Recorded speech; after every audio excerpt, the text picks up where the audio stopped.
नमस्कार।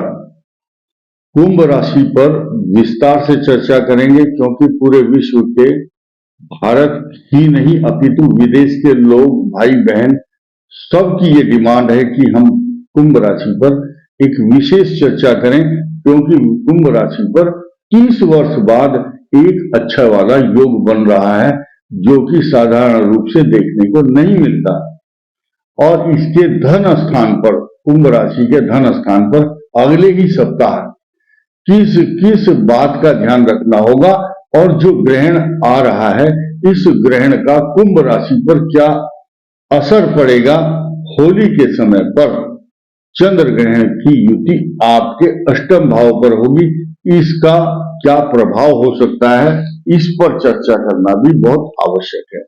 तो हम बात करते हैं कुंभ राशि से कि आपकी कुंडली में भाग्य स्थान का स्वामी आपकी राशि पर होगा। आपके कर्म स्थान, मान सम्मान, प्रतिष्ठा, नौकरी, व्यापार, तरक्की, इनका स्वामी भी आपकी राशि पर होगा।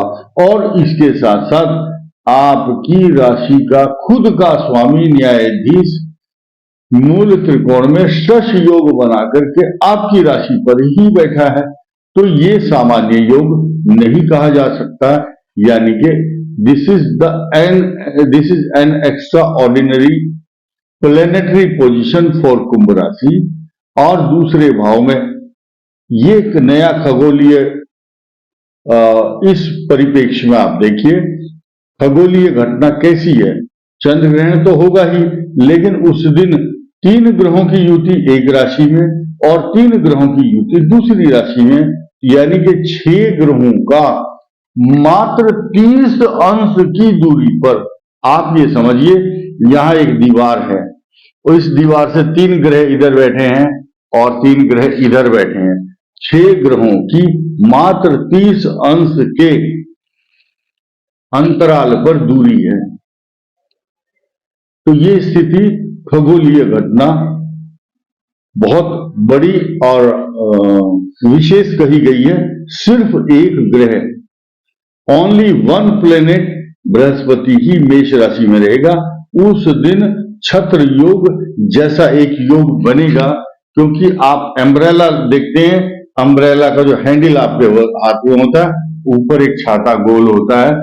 ये ग्रहों की पोजीशन इस प्रकार से, रेट्रोग्रेड मोशन में कौन सा ग्रह है, फॉरवर्ड कौन सा है, इन सब को एनालिसिस करने में तो समय लगेगा, लेकिन हम ये बताएंगे कुंभ राशि के लिए 30 वर्ष बाद एक विशेष योग बना है। और आपके धन स्थान फाइनेंस हाउस में सूर्य और राहु की जो युति है, ये आपके लिए अच्छा परिणाम, अच्छा शुभ फल देगी।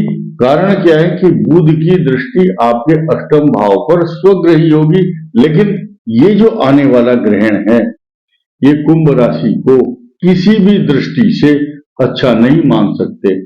आपका शरीर मन अशांत रहेगा, पेट के रोग। अब लोग बोलते हैं कि किस कारण से आप परेशान, बता रहे हैं कि इस कारण से आप दुखी रहेंगे, कष्ट होगा। सारी बातें YouTube के प्लेटफॉर्म पर सार्वजनिक स्थान पर नहीं बताई जाती। इतनी विशेष और पर्सनल बात अगर करने लगे तो तहलका मच जाएगा। कुछ सभ्यता के दायरे में आकर के बात करनी चाहिए हम लोगों को भी, और आपको सवालों की बड़े, यानी कि पहले जमाने में लोग बोलते थे जब चिट्ठी लिखते थे कि बेटा थोड़े लिखे हुए को ज्यादा समझ लेना। इसीलिए जो बुद्धिमान व्यक्ति हैं उनको कहा जाता है कि उस दिन कष्टकारक है आपका समय।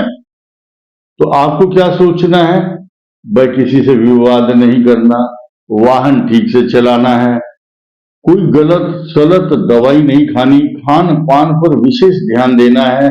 रात्रि के समय कुछ लोग दही का इस्तेमाल कर लेते हैं।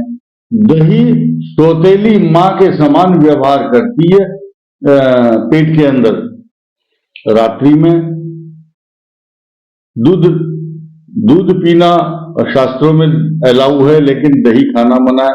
तो एक छोटी सी बात करें, पर्सनल बात, नाभि से नीचे के रोग उत्पन्न करता है, नाभि से नीचे पेट का रोग, यूरिनरी इन्फेक्शन, पाइल्स के रोग, ये सब आते हैं नाभि से नीचे।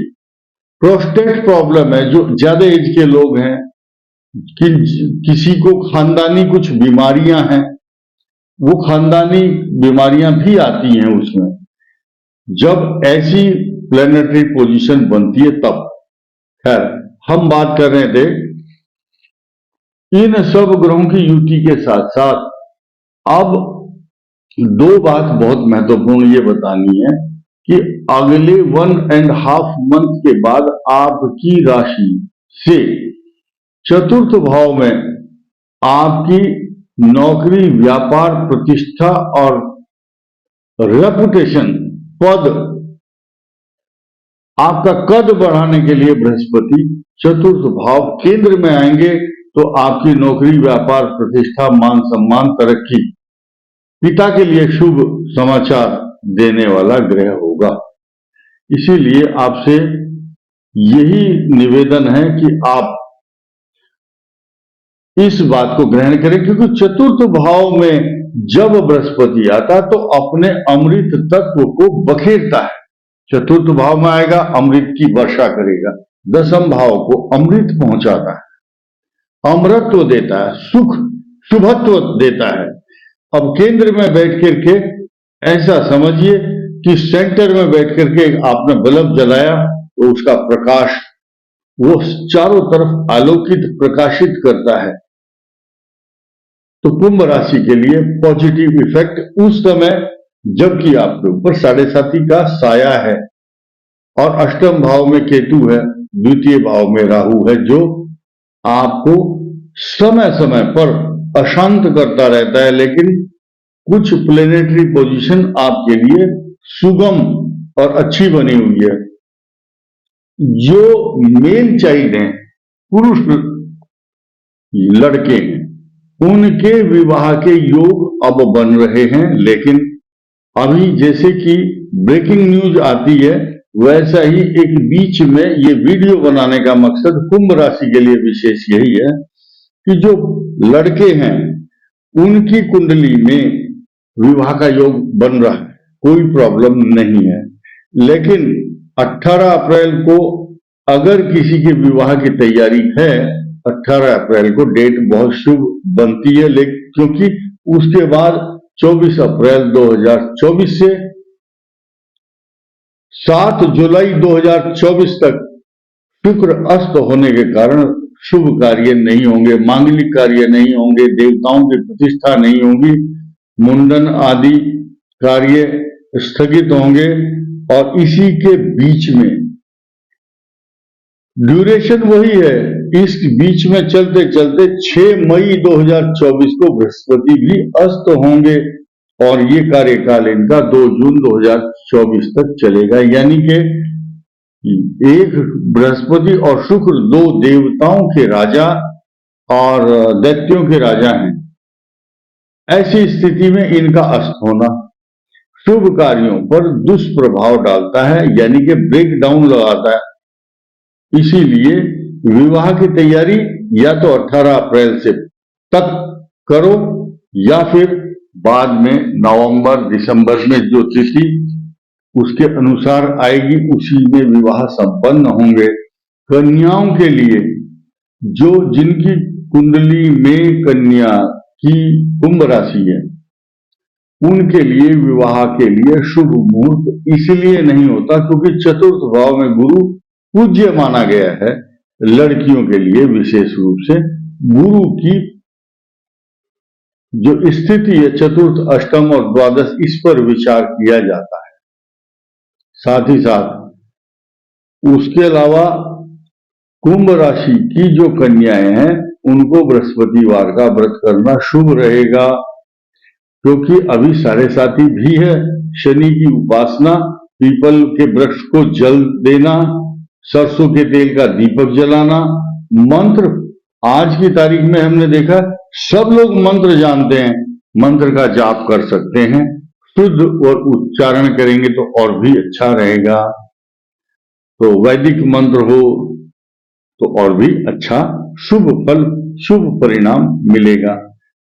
तो कुंभ राशि के लिए चतुर्थ भाव में आने वाला बृहस्पति अगले 1-1.5 वर्ष तक आपके लिए शुभ समाचार देता रहेगा।